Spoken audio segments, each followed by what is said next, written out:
est en pleine crise et je crois que plus que jamais nous avons besoin de plus d'Europe.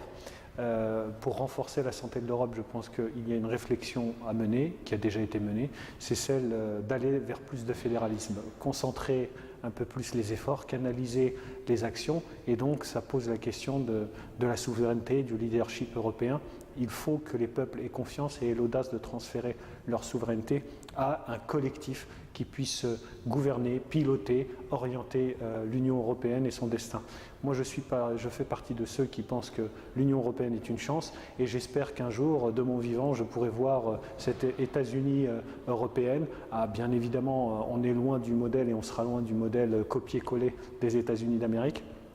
mais qu'on puisse avoir une uniformisation fiscale, sociale, et puis qu'on puisse enfin prendre conscience pleinement, parce que c'est encore loin d'être le cas sur le terrain, dans les campagnes, dans les villes, dans les banlieues, que l'Union européenne, eh bien, c'est quelque chose qui se vit tous les jours.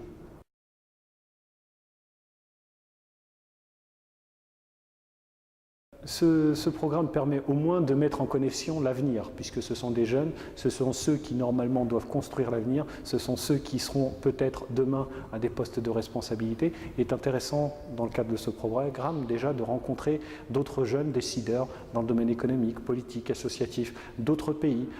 Pour moi, qui n'ai pas une activité au quotidien, au contact d'autres Européens, c'est aussi un moment pour apprendre, pour comprendre et puis surtout pour réfléchir comment agir, parce que moi je reste déterminé, c'est sur l'action que ça se jouera.